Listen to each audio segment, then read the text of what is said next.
Hi everyone, welcome to education point. So हम यहाँ पे जो है क्लास 11 की जो एनसीईआरटी है हिस्ट्री की उसे कवर कर रहे हैं एंड उसका 6 चैप्टर जो है वो हमने यहाँ पे स्टार्ट किया था, जिसमें हम जो है ना यहाँ पे अराउंड 11 से लेकर 13 सेंचुरी तक की अगर हम बात करें तो उसमें जो है ना सोसाइटी में कौन कौन से चेंजेस आते हैं उसके बारे में कवर कर रहे थे। हमने जो है फ्यूडलिज्म के बारे में बात की है, फ्यूडलिज्म के अंदर जो है 3 ऑर्डर्स होते हैं उनके बारे में कवर किया है एंड आफ्टर दैट हमने ये भी देखा था कि एग्रीकल्चर की वजह से जो है ना सोसाइटी बहुत ज़्यादा यहाँ पे चेंज हो जाती है, वो भी चीज़ें हम कवर कर रहे थे। देन फिर 14 सेंचुरी में यहाँ पे जो है ना एक क्राइसिस भी देखने को मिलता है, इकोनॉमिक क्राइसिस हो गया वो हमें देखने को मिलता है। तो वो चीज़ें हमने अपने प्रीवियस वीडियो में कवर की थी। तो अब जो है ना ये सारे चेंजेस यहाँ पे हो रहे थे, तो धीरे धीरे यहाँ पे अब जो है पॉलिटिकल चेंजेस भी हमें देखने को मिलते हैं। जो फ्यूडल सोसाइटी थी ना यहाँ पे एक समय में, राइट, वो भी अब जो है चेंज हो रही थी, राइट, वो पॉलिटिकल चेंजेस हमें यहाँ पे देखने को मिलती हैं। उसी के बारे में जो है ना इस पर्टिकुलर वीडियो में हम यहाँ पे कवर करेंगे। तो क्या था, ऑब्वियसली तो जब सोशल प्रोसेसेस जो है ना वो चेंज हो रहे थे, सोसाइटी चेंज हो रही थी, तो उसके साथ साथ यहाँ पे हमें जो है ना पॉलिटिकल चेंजेस भी देखने को मिलते हैं। तो 15th एंड 16th सेंचुरी में जो यूरोपियन किंग्स थे ना, उन्होंने क्या किया था कि यहाँ पे अपनी जो मिलिट्री एंड फाइनेंशियल पावर होती है ना उसे स्ट्रेंथन आउट करने की कोशिश की थी, उसे वो स्ट्रेंथ कर ले, उसे जो है मजबूत कर लेते हैं। तो नई स्टेट्स यहाँ पे बन चुकी थी जो कि काफी ज्यादा पावरफुल थी। तो उन्होंने जो है ना they created were a significant for the Europe as the economic changes that were occurring, right. तो यूरोप में जो जो चेंजेस यहाँ पे आ रहे थे ना उसमें एक चेंज हमें ये भी देखने को मिलता है कि नई पावरफुल स्टेट्स यहाँ पे बन जाती हैं एंड इवन जो है ना वो एक तरह से इंडिपेंडेंट रूलर्स यहाँ पे बन जाते हैं। ओके तो ये जो नए किंग्स थे ना इन्हें जो है न्यू मोनार्क्स का जो है नाम दिया गया है हिस्टोरियंस के द्वारा, क्योंकि कई सारे ऐसे पीजेंट्स थे जो कि रिच हो जाते हैं, जिनके पास अपनी लैंड्स हुआ करती थी, तो वो पूरे अपने उस एक तरह से स्टेट को जो है ना एक स्टेट ही बना देते हैं, राइट। तो इसी में हम बात कर सकते हैं फ्रांस के Louis 11, Maximilian in Austria, Henry 7 in the England, Isabel and the Ferdinand in Spain. तो ये जो है ना कुछ एब्सोल्यूट जो है हमें रूलर्स देखने को मिलते हैं 15 एंड 16 सेंचुरी में। एंड इन्होंने क्या किया था कि नए प्रोसेसेस जो होते हैं ना वो यहाँ पे स्टार्ट कर दिए थे, जैसे कि स्टैंडिंग आर्मीज जो होती हैं वो हमें देखने को मिलती हैं, परमानेंट ब्यूरोक्रेट्स जो होते हैं वो इनकी स्टेट में देखने को मिलती हैं, एक टैक्सेशन वाली जो पॉलिसी होती है ना वो भी हमें यहाँ पे देखने को मिलती है। तो and in Spain and Portugal began to play a role in European expansion overseas. तो ये सारी जो चीजें होती हैं, ये सारी फीचर्स जो हमें यहाँ पे देखने को मिलते हैं इन स्टेट्स में, तो इसकी वजह से ही जो है ना यूरोप का ओवरसीज भी एक्सपेंशन जो है ना वो फिर धीरे धीरे यहाँ पे स्टार्ट होता है इन्हीं फीचर्स की वजह से। So the most important reason for the triumph of these monarchies was the social changes which had taken place in the 12th and 13th century। तो ये जो मोनार्कीज थी ना जो यहाँ पे दूसरी कंट्रीज को भी जो है अपने कंट्रोल में अब धीरे धीरे जो है कर पा रही थी, अपनी स्टेट को इन्होंने बहुत ज्यादा पावरफुल बना लिया था। इसके पीछे रीजन जो यही था कि 13th एंड 12th सेंचुरी में यहाँ पे जो सोशल चेंजेस आए थे ना वही जो है रीजन था इनकी जीत का, राइट। जो फ्यूडल सिस्टम था यहाँ पे लॉर्डशिप का, ओके फ्यूडल सिस्टम में यही होता है ना, एक यहाँ पे लॉर्ड होते हैं सबसे ऊपर जिसे जो है क्लर्की भी बोला जा सकता है, राइट। एंड उसके बाद में जो है नीचे आ जाते हैं पीजेंट्स आ जाते हैं, राइट। इस तरह से जो है ना ये फ्यूडल सोसाइटी थी। पीजेंट्स सॉरी यहाँ पे आएगा नोबल्स, राइट, ये भी एक तरह के पीजेंट्स ही होते थे। ये किसके पीजेंट्स होते थे, ये इन किंग्स के पीजेंट्स यहाँ पे हुआ करते थे। इन लॉर्ड्स को जो है ना किंग्स भी बोला जाता था। तो ये नॉबल्स हो गए, इनके पास अपनी लैंड होती थी, फिर फर्दर जो है इन नॉबल्स ने जो है कुछ और पीजेंट्स जो होते हैं वो यहाँ पे हायर किए होते थे। तो जो है ना यहाँ पे ये जो लैंड इन्हें यहाँ पे दी होती थी इन पीजेंट्स को खेती करने के लिए, इसके जो रेंट होता है ना वो किस तरह से देते थे ये पीजेंट्स, जब कभी भी जो है ना उसके लोड को, अब इन पीजेंट्स के ये जो 3rd नंबर वाले पीजेंट्स है ना इनके लोड कौन हुए, ये 2nd नंबर वाले जो नॉबल्स है ना ये इनके लोड हुए। तो जब कभी भी इनके लोड को जो है ना जरूरत पड़ती थी इनकी सर्विसेज की, तो जो है ना ये आर्मी के तौर पे जो है ना आर्मी सर्विसेज जो है ये प्रोवाइड करवाया करते थे। सिमिलरली ये वाले नॉबल्स जो होते 2nd नंबर वाले वो भी जो है ना अपने लोड को जो है ना आर्मी सर्विसेज प्रोवाइड करवाया करते थे। ओके तो ये था फ्यूडल सिस्टम। तो फ्यूडल सिस्टम जो था ना, ये लॉर्डशिप का वो खत्म हो चुका था। वसलेज जो होता है ना, वसलेज में जो है ना एक तरह से यही होता है कि हम लॉयल रहेंगे अपने लॉर्ड की तरफ, तो वो भी चीजें जो है लॉयल्टी जैसी चीजें होती वो खत्म हो चुकी थी। एंड अब क्या था, इकोनॉमिक ग्रोथ जो था ना वो धीरे धीरे बढ़ रही थी and had given the first opportunity to the kings to increase their control over their powerful and not so powerful subjects.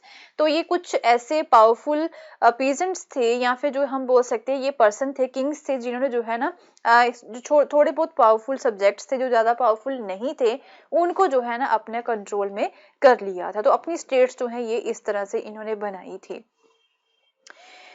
So, rulers dispensed with the system of feudal levies for their armies and introduced the professionally trained infantry equipped with the guns and siege artillery directly under their control. अब rulers ने क्या किया था कि ये जो feudal Levi's होते हैं ना, इस सिस्टम को खत्म कर दिया था कि ये पीजेंट्स जब कभी यहाँ पे जरूरत पड़ेगी राजा को, तो ये पीजेंट जो है ना वो आर्मी सर्विसेज दिया करते थे, तो इसे जो है खत्म कर दिया था। अब इन्होंने जो है ना प्रोफेशनली ट्रेंड इन्फेंट्री जो होती है ना वो यहाँ पे रखी थी, जिनके पास गन्स हुआ करती थी, आर्टिलरी जो होती, तोपे वगैरह होती, वो भी इनके पास हुआ करती थी। ओके।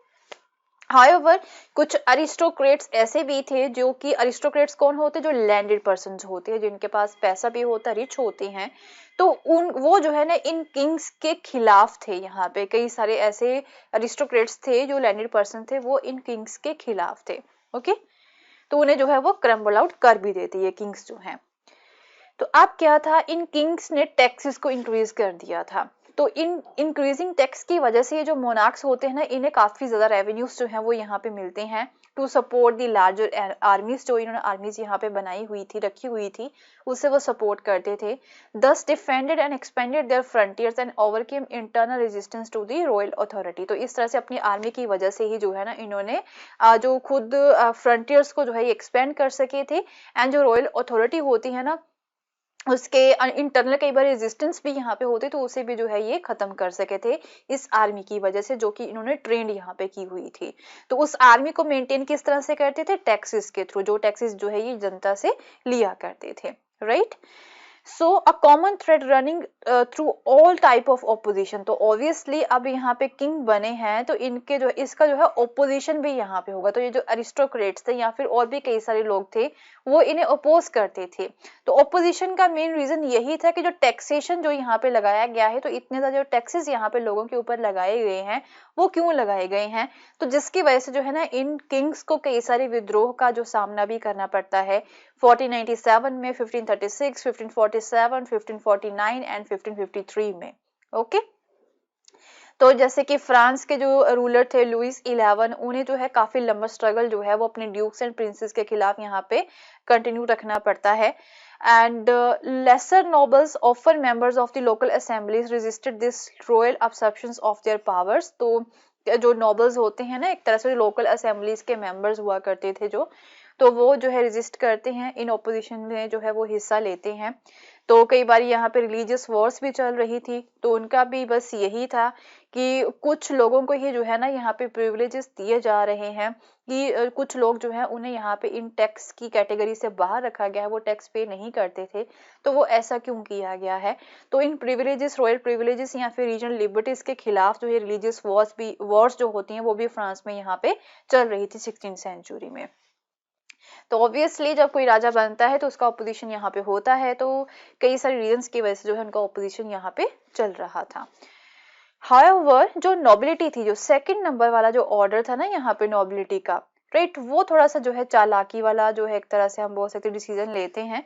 वो जो है ना इन नए रिजाइम्स को एक तरह से उनके लॉयलिस्ट ये बन जाते हैं, इन नए रूलर्स के वो लॉयलिस्ट बन जाते हैं, वो उनके ओपोनेंट्स नहीं बनते हैं। उन्हें पता था कि रूलर्स को जो है ना अच्छे एक तरह से एक हम बोल सकते हैं कि अपने एक लॉयलिस्ट जो होते हैं ना उनकी भी यहाँ पे जरूरत है। तो ये जो नोबिलिटी है ना वो यहाँ पे लॉयलिस्ट बन जाते हैं। ओके, तो क्या था, यही वाले जो नोबल्स होते हैं ना, फिर बाद में जो पॉलिटिकल सीन था ना यहाँ पे यूरोप का, उसमें ये वाले नोबल्स जो है ना फिर डोमिनेट करते हैं। ओके, क्योंकि ये लॉयल बन जाते हैं, लॉयल रहते हैं अपने रूलर की तरफ, तो जो रूलर है ना वो इन्हें इंपॉर्टेंट एडमिनिस्ट्रेटिव सर्विसेज पे जो है ना पोजीशंस यहाँ पे दे देते हैं, परमानेंट पोजीशन जो होती है ना वो यहाँ पे दे देते हैं। Okay, so but the new regimes were different in some important ways. तो ये जो नई रूलर्स यहाँ पे बने थे, न्यू स्टेट्स यहाँ पे बनी थी, इसमें जो है कुछ हमें डिफरेंसेस भी देखने को मिलते हैं। तो क्या था, पहले यहाँ पे जो नोबल्स होते थे वो अपने लॉर्ड की तरफ जो है लॉर्ड के ऊपर टोटली डिपेंड रहते थे, या फिर जो लॉर्ड है ना वो टोटली आर्मी के लिए अपने नोबल्स के ऊपर डिपेंड रहते थे। बट यहाँ पे ऐसा नहीं था, इन रूलर्स ने जो है ना अपनी खुद की आर्मी जो होती है ना वो यहाँ पे बनाई हुई थी। तो यहाँ पे क्या किया था ना इन्होंने, एक तरह से पैसे के थ्रू, ये रूलर्स जो थे ना वो पैसे के थ्रू जो है ना एक कॉर्पोरेशन जो होती है ना अपनी सोसाइटी की वो खरीदने की कोशिश करते थे। तो इन्होंने जो एक तरह से लॉयल्टी जो थी ना इन रूलर्स ने वो खरीदी थी, इन्होंने जो है ना मनी का यहाँ पे यूज किया था। ओके, पहले जो फ्यूडल सोसाइटी थी वो जस्ट जो है ना वैसे ही लॉयल थे। ओके, वो एक कॉर्पोरेशन जो वैसी जो कॉर्पोरेशन वाली लॉयल्टी जो होती ना वो यहाँ पे हमें देखने को मिलती थी यहाँ पे फ्यूडल सोसाइटी में। बट अब जो स्टेट्स यहाँ पे बनी थी ना 15th एंड 16th सेंचुरी में, वो उसमें जो कॉर्पोरेशन थी वो मनी बेस्ड थी, मीन पैसा किसी पर्सन को दे दिया तो वो जो है लॉयल रहेगा अपने रूलर की तरफ। Okay, and patronage could be given और obtained by the means of money, या फिर कई बार जो है कुछ लोग जो है वो एक तरह से पैटर्नेज खरीद भी लेते थे, मीन रूलर्स को पैसे देके उन्हें बोलते थे कि हमें जो है एडमिनिस्ट्रेटिव सर्विसेज में जो है खुद परमानेंट पोजीशंस जो चाहिए होती हैं। Okay, so ruler thus made space for the non feudal elements in the state system also। तो पैसे की वजह से यहाँ पे जो न्यू नॉन फ्यूडल एलिमेंट्स भी थे ना, जो नॉन फ्यूडल सोसाइटी वाले पर्सन्स थे, राइट, उन्हें भी जो है ना स्टेट सिस्टम में जो है स्पेस मिल जाता है पैसे की वजह से। पैसे दे के जो है ना वो एक तरह से स्टेट की जो एक तरह से हम बोल सकते हैं ना उन स्टेट में जो एक इम्पोर्टेंट पोजीशंस होती है वो खरीद भी लेते थे, राइट। उसके बाद में जो है फिर फ्रांस एंड इंग्लैंड में भी जो है कई सारे हमें चेंजेस देखने को मिलते हैं उनके पावर स्ट्रक्चर्स में। एंड एक तरह जैसे कि हमने देखा है कि फ्रांस में जो है 1614 में a meeting was held of the French consultative assembly known as the state general. तो यहाँ पे फ्रांस में जो है ना स्टेट जनरल की मीटिंग जो है 1614 में हुई थी। ओके, उसके बाद में जो है लगभग 2 सेंचुरीज तक जो है ना यहाँ पे मीटिंग ही नहीं होती है स्टेट जनरल की।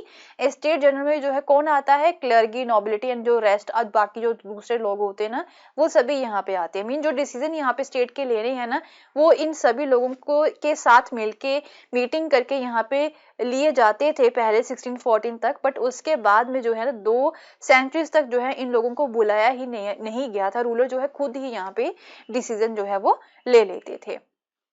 एंड सिमिलरली यहाँ पे इंग्लैंड में भी ऐसा ही होता है। तो अगर हम आज की बात करें तो फ्रांस जो है वो यहाँ पे जो है ना रिपब्लिकन फॉर्म ऑफ गवर्नमेंट है। रिपब्लिकन फॉर्म ऑफ गवर्नमेंट में जो है यहाँ पे जो इम्पोर्टेंट एक तरह से पार्लियामेंट्री फॉर्म जो होती है ना वो यहाँ पे अवेलेबल है। जितने भी लोग यहाँ पे एक तरह से पार्लियामेंट में होते, हर सेक्शन जो होता है ना पार्लियामेंट का, सभी को साथ लेके यहाँ पे जो है ना वो डिसीजन लिए जाते हैं। एंड अगर इंग्लैंड की बात करें तो इंग्लैंड में यहाँ पे जो है मोनार्की है, जो रूलर है वो खुद ही यहाँ पे डिसीजन लेता है। ओके, तो कई सारे चेंजेस आए थे जिसकी वजह से जो है ना ये डेवलपमेंट यहाँ पे हुई थी। एंड फ्रांस जो है वो आज एक रिपब्लिकन फॉर्म ऑफ गवर्नमेंट है वहां पे, एंड इंग्लैंड में जो है मोनार्की है, right.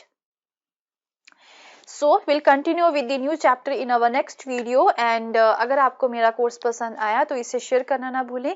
Thank you so much, have a nice day, bye bye.